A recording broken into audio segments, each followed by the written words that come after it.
Hipparge बराचा 22वा gate तुटल्याने सुमारे 3 TMC पाणी via गेलं आहे।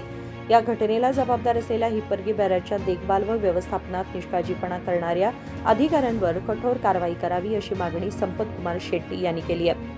अथनी येथे पत्रकारांशी बोलताना त्यांनी सांगितले की या प्रकरणाची सखोल चौकशी करून अहवाल मागवावा आणि त्यानंतर दोषींवर कारवाई करावी। ಏನು ಕಳೆದ ತಿಂಗಳ Hippargi barrage the gate number 22 ದುರಂತ ತಮಗೆಲ್ಲರಿಗೂ ಗೊತ್ತಿರುವ ವಿಷಯ ಏನು ಅದು ಮುರಿದು ಹೋಗಿರೋದ್ರಿಂದ ಅದು ಕಳಪೆ ಕಾಮಗಾರಿ ಆಗಿರಬಹುದು ಅಥವಾ ಅಧಿಕಾರಿಗಳ ನಿರ್ಲಕ್ಷ್ಯದಿಂದ ಆಗಿರತಕ್ಕಂತ ಒಂದು ಘಟನೆ ಅಂತ ನಾವು ಇಲ್ಲಿ ಸ್ಪಷ್ಟವಾಗಿ ಹೇಳಬಹುದು। ಈ ಒಂದು ಘಟನೆಯಿಂದ ಸುಮಾರು 3 ಟಿಎಂಸಿ ಗಿಂತ ಜಾಸ್ತಿ ನೀರು ಪೋಲ್ ಹೋಗಿರತಕ್ಕಂತದ್ದು ತಮ್ಮೆಲ್ಲರಿಗೂ ಗೊತ್ತಿರುವ ವಿಷಯ, ರೈತರಿಗೆ ಸಾಕಷ್ಟು ಸಂಕಷ್ಟದಲ್ಲಿ ಸಿಲುಕಿರತಕ್ಕಂತ ವಿಷಯ। ಇದರ ಜೊತೆ ಮೊನ್ನೆ ನಾನು ಟಿವಿಯಲ್ಲಿ ನೋಡ್ಬೇಕಾದ್ರೆ ನ್ಯೂಸ್ ಅಲ್ಲಿ ಕೇಳಬೇಕಾದ್ರೆ ಜನವರಿ 26 ಗಣರಾಜ್ಯೋತ್ಸವ ದಿನದಂದು ನಮ್ಮ ಶಾಸಕರ ಭಾಷಣವನ್ನ ನಾನು ಕೇಳಿದೆ। ಅದರಲ್ಲಿ ಅವರು ರೈತರ ಬಗ್ಗೆ ಕಾಳಜಿ ಕೂಡ ವಹಿಸಿಕೊಂಡಿದ್ದಾರೆ। ಅದರ ಜೊತೆ ಒಂದು ಮಾತನ್ನ ಅವ್ರು ಹೇಳಿದ್ರು, ಏನಂತಂದ್ರೆ 8 ಕೋಟಿ ರೂಪಾಯಿ ಸುಮಾರು ಖರ್ಚು ಮಾಡಿ ನಾವು ನೀರನ್ನ ತರುವಂತ ಒಂದು ಪ್ರಯತ್ನ ಮಾಡ್ತೀವಿ ಅನ್ನುವಂತ ಮಾತನ್ನು ಕೂಡ ಹೇಳಿದ್ರು।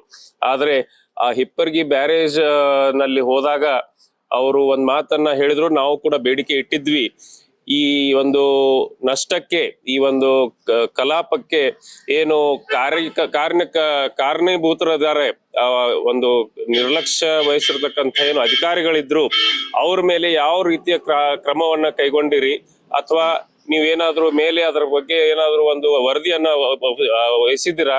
ಈ ಒಂದು ಕೆಲಸವನ್ನ ನೀವು ಶಾಸಕರು ಮುಂದಾಗಿ ಈ ಒಂದು ತನಿಖೆಯನ್ನ ಮಾಡಿಸಬೇಕು। ಆ ತನಿಖೆಗೆ ಬೇಕಾಗುವಂತಹ ವರದಿಯನ್ನ ತಾವು ಸಲ್ಲಿಸಬೇಕು।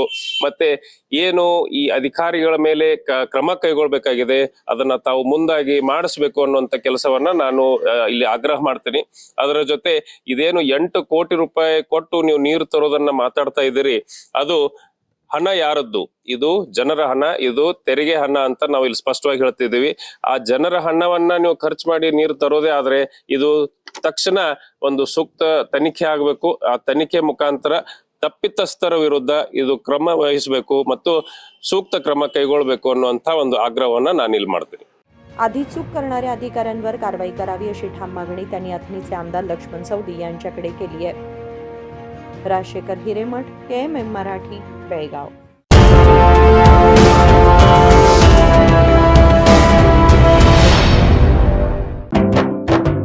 जले दीप अंगना में होगी रोशन दुनिया, पलकों तले छा जाए चांद तारों का साया, रंगोली में खिले रंग खुशियों के भी तराने, तन मन झिलमिल जाए हर पल होंगे सुहाने, ये अटूट बंधन खिले हर आशियाना, रंग वस्त्रों का खजाना, मन भाए आराधना, आराधना मारुति गली बेलगाम, मन भाए आराधना।